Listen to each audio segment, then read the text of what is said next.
Welcome to Desert Wind. So I just want to introduce myself. I'm Ms. Kerrigan. I teach science at Desert Wind Middle School for the 6th and 7th grade. Here is my phone number. Here is my email. Those are the two ways that you can get a hold of me this year. And we'll talk about several other ways as well. Hi, I'm Ms. Cabral, and here's my contact information, and I teach 6th grade social studies. We also noticed that there's two other names on the board. They're helping us out. One is recording and one's doing our presentation, so we can ensure that we get you all the information. Miss Armstrong's information is here. She is our 6th grade science, and then we have Miss Spinogle over here, and she does 6th grade ELA for honors and regular classes, as well as our creative writing elective. So ways to schedule a Google Meet with the teacher between parents and have a conference is step 1. You can fill out a Google form. There are attachments, so you can click on the teacher and the link, and that will give you the form that you need to fill out. And after that, you can go to step 2, and that teacher will contact you within 48 hours to set up and arrange that meeting. Next, we want to talk to you about distance learning. Distance learning is extremely different this time around. We are nothing like fourth quarter. When I say nothing like fourth quarter, I mean it.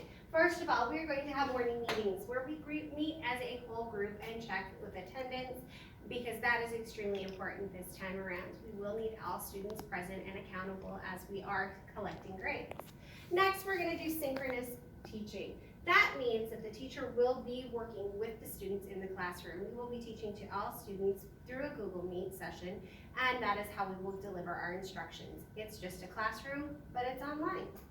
Next will be our small groups. We'll have times available where we'll be pulling out students and working with them in small groups to make sure that they are getting their needs met. Their education comes first.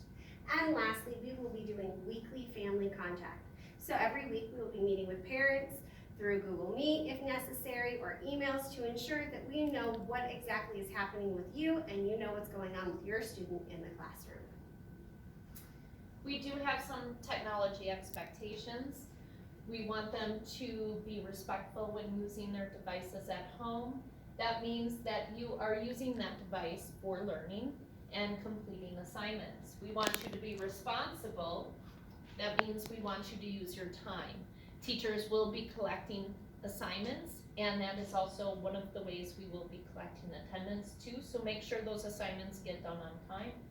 Being safe, everything that you do on your school device is going to be monitored by the district, so make sure that you understand that you have a digital footprint. What you visit is always there. And then be aware. Be aware of your time. Make sure that you're checking your schedules, checking in with your teachers at the right time so that you're there for those meetings that you need to be there for. As well, watch your behaviors. When you're in those meetings, turn off your microphone, dress appropriately.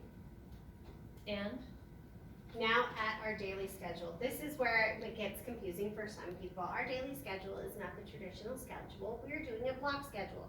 This will allow us to keep it consistent and for when we return to brick and mortar and in person.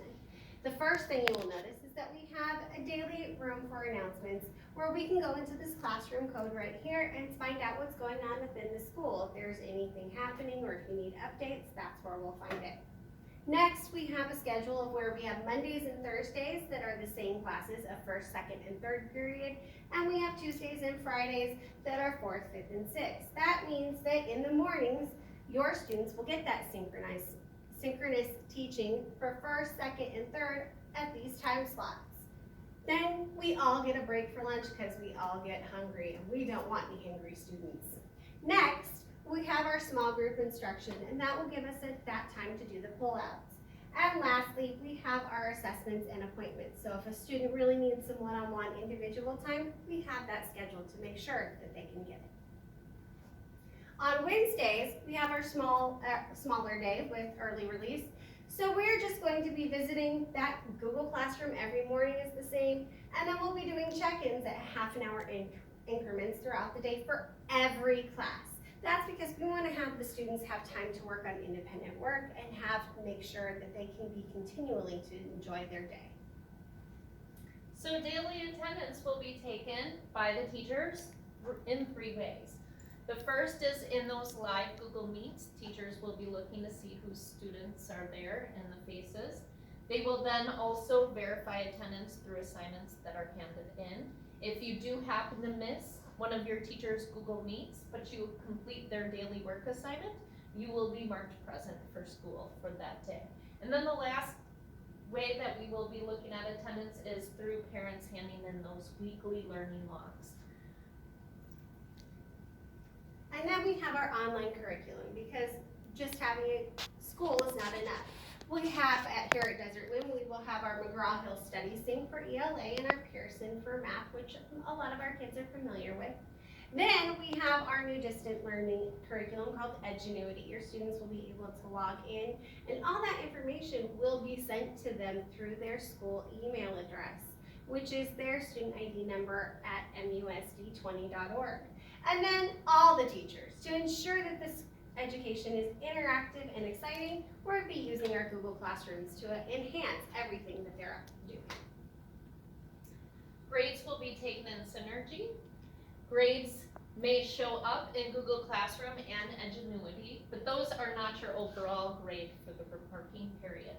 The grades that you get will be looked at in Synergy. You can go into Parent View, and that is the only place where you will see an accurate grade for that time.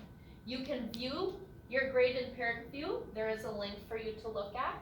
If you need access for Parent View, because you do not have that, you will speak with Molly Colgan. She is our school counselor, and her email is right there. Lastly, we want to discuss our syllabuses. Every single one of us, every single one of us has our own. So this is Miss Armstrong's. If you click on the link, it will be taking you right to what her information. And then this one is for me, for social studies. So you can just, once again, click on the link and poof, there you are. This is my 6th and 7th grade science syllabus. Again, click the link and it will open up and show you everything you need to know. And the last one is Miss Spinogo. And once again, she is a very busy teacher. She does regular 6th grade ELA, so you would click that link. For ELA honors, you would be clicking that link. And if you have her for an elective, for that creative writing, you would click that link, and that will give you the information you need to know. We hope you appreciate this video that we have done for you today. Also, keep in mind that all of this information is also going to be sent to you. We'll send the presentation, and if you have any questions, please use that second page and email us. And we look forward to seeing you this school year, so enjoy the little bit that's left of your summer. Go Tigers! Go Tigers!